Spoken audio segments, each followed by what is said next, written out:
সান্দে যেরকম কলঙ্ক আছে, আমার মনে হয় আমাদের পার্লামেন্টও একটা কলঙ্ক, যে পার্লামেন্টে এসে একদিকে নিজের কাছে খুব গর্ববোধ করি যে একটা মহান সংসদ, আবার একটা কলঙ্কের মনোজন একটা চাপ আছে। মাননীয় স্পিকার, আমাদের অনেকেরই বক্তব্যে শুনি, অনেকের ইচ্ছা প্রকাশ করেন যে আমাদের যে সংবিধান, এই সংবিধান নাকি অকার্যকর হয়ে গেছে, এটাকে ছুঁড়ে ফেলে দিতে হবে, এবং বিশেষ করে অনেকেই বক্তব্যে বলেন যে একটা নতুন করে একটা সংবিধান রচনা করতে হবে। এই পয়েন্টটা আমি শুধু এইটুকু বলতে চাই, আজকে এই সংসদ যেরকম 26-এর গণ আন্দোলনের একটি ফসল, সেই দিন 72-এর সংবিধানে ছিল একটা স্বাধীনতা যুদ্ধের 30 লক্ষ শহীদের রক্তের বিনিময়ে তিনি একটি সংবিধান, এবং সেই সংবিধানের আসলে এটা একটা সংবিধান তো একটা স্থির এবং অনড় কোনো বিষয় নয়।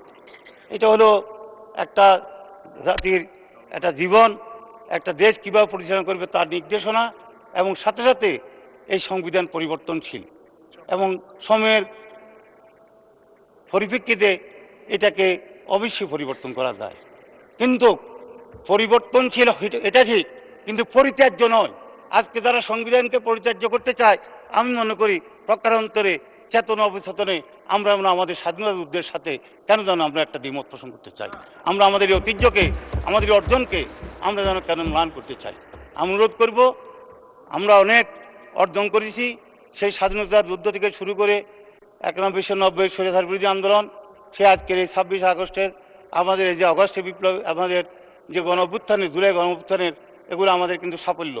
কিন্তু আমি অত্যন্ত বেদনার সাথে বলতে চাই, আমরা কিন্তু কেন জানি বিভাজনের রাজনীতির কারণে, আমরা ঐক্যবদ্ধতা থাকা না থাকার কারণে, আমরা সকল কিছুকে নিজের করে নেওয়ার একটা প্রবণতা থাকার কারণে আমরা কিন্তু আমাদের অর্জনগুলোকে ধরে রাখতে পারি নাই। এই অর্জনগুলো অনেকটা ম্লান হয়ে গেছে।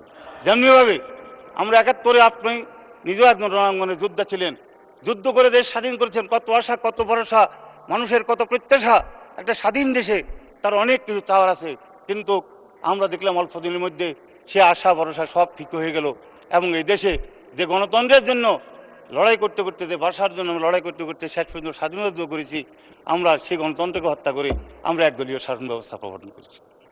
তাও সাংবিধানিকভাবে আমাদের সেখানে পার্লামেন্টে, এই মহান পার্লামেন্টে। এই জন্য আমি খুব ভারাক্রান্ত হৃদয়ে বলতে চাই যে পার্লামেন্টে এসে একদিকে নিজের কাছে খুব গর্ববোধ করি যে একটা মহান সংসদ, আবার একটা কলঙ্কের মনোজন একটা চাপ আছে।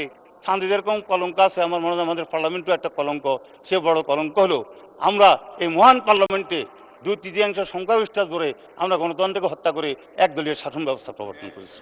আমরা সেই অবস্থার ফিরে যেতে চাই না, আমরা চাই আমাদের অর্জনগুলোকে ধরে রাখতে।